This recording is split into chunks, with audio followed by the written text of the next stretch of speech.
আসসালামু আলাইকুম এভরিওয়ান। আজকে আপনাদের সাথে ঈদের আগের দিনের ব্লগটাই শেয়ার করব। পুরো ব্লগটাই একটা মেহেদিময় ব্লগ হবে। যাই হোক, শেষ পর্যন্ত দেখতে থাকেন। তা আব্বু আম্মু আসছিল, এই প্লেটগুলো বের করা হয়েছিল, এগুলো আমার শাশুড়ি আবার ধুয়ে রেখে দিছে, আমি এগুলো উঠায় রাখলাম। তো এই তো যেখানে যেমন করে রাখা ছিল ঠিক সেভাবে রাখার ট্রাই করতেছি আর কি। এই ডিনার সেটটা আমার ভীষণ পছন্দের, কারণ আমার নিজের পছন্দই কেনা, তাই আমার খুবই পছন্দের একটা ডিনার সেট। আমার আসলে সব জিনিস পছন্দ হয় না, খুব খুঁতখুঁতা আমি।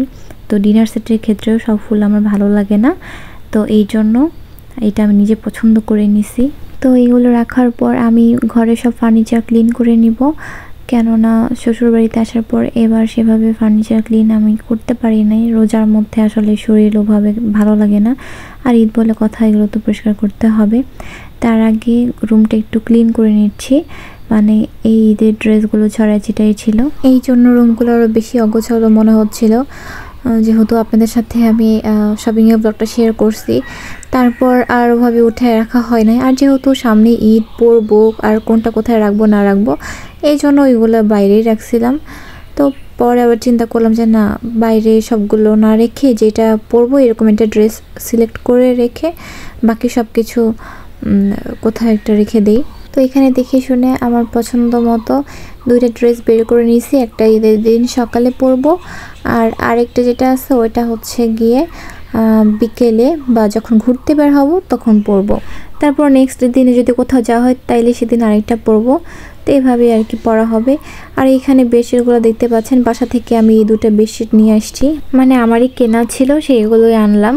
যেহেতু ঈদ বলে কথা, শুধু নিজেরা সাজলে তো হবে না, তো রুমকেও একটু ঠিকঠাক মতো সাজাতে হবে। এছাড়াও বাসায় তো ঈদের সময় অনেক মেহমান টেহমান আসে, তো সেটা মাথায় রেখে আর কি বাসা থেকে চাদরগুলো নিয়ে আসলাম। আর এছাড়াও এখানেও চাদর আছে, বাট এই সাদাটা আমার একদম পছন্দের একটা চাদর। তো চিন্তা করলাম ঈদ যখন তখন এইটাই পাতবো এবার বিছানাতে। তো এরপর আমি ফার্নিচারগুলো ক্লিন করে নিছি, নিয়ে একটু বসেছিলাম, যে শরীরটা একটু ঠান্ডা হলে গোসল দিব। তো এই ফাঁকে আবার কিছু পিচ্চি আসছিল, ওদেরকে হাতে মেহেদি দিয়ে দিলাম। এই তো আসলে ছোট বাচ্চাদেরই ঈদের আনন্দটা বেশি হয়, যত বড় হচ্ছে দিন দিন তত আনন্দ আসলে কমে যাচ্ছে। একসময় ছোটোবেলার এই আনন্দগুলাই অনেক সুন্দর একটা স্মৃতি হয়ে থাকবে। এইবার 6-7 জন পিচ্চিকে হাতে মেহেদি দিয়ে দিছি আমি, আর ওদিকে আমার পরে কিছু ননদ আসছিল, ওদেরকেও দিয়ে দিলাম। এই তো প্রত্যেকের মেহেদি খুবই সুন্দর হয়েছিল, আমার কাছে তো ডিজাইনগুলো বেশ পছন্দ হয়েছিল। আর এই ভিডিওটা ওরাই করে দিয়েছে, বলতেছে যে ভাবে আপনি মেহেদি দিয়ে দেন আর আমরা ভিডিও করি। তো এইটা হচ্ছে আমার ওই ভাঁজ থেকে দিয়ে দিচ্ছি, যে কিনা আমার কাপড়গুলো সেলাই করে দিয়েছে খুব সুন্দরভাবে। তো সবাই মিলে খুব মজাই করছি অনেকক্ষণ, ওরা ছিল, ভালোই লাগছে, টাইমটা খুব ভালো কাটছে। বাট মাঝখান দিয়ে আমার গোসল আর করা হয় নাই। এই 10-11 জনকে মেহেদি দিয়ে দিতে আমার প্রায় বিকেল 5টা বেজে গেছে গোসল দিতে। যাই হোক, তবুও ভালোই লাগছে।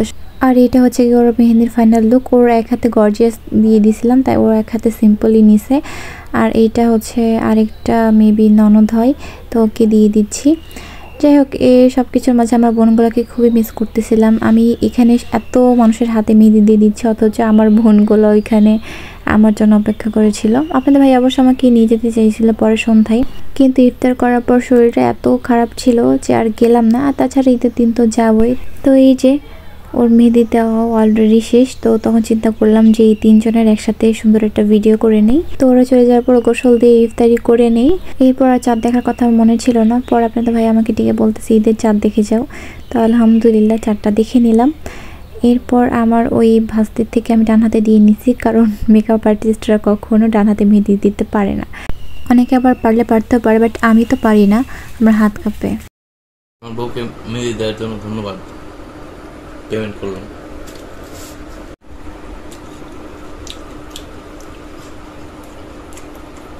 বই হাতটা সুন্দর লাগছে, দিলাম মেহেদি সুন্দর হয়েছে।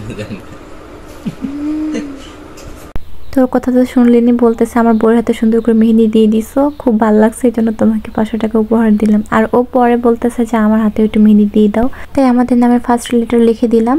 তো এই ছিল আজকের মেহেদিময় ব্লগ। আপনাদের কাছে কেমন লাগছে কমেন্ট করে জানাবেন। সবাইকে অগ্রিম ঈদ মুবারক। এরপর ঈদের ব্লগ আসবে ইনশাল্লাহ। সবাই ভালো থাকবেন, আল্লাহ হাফেজ।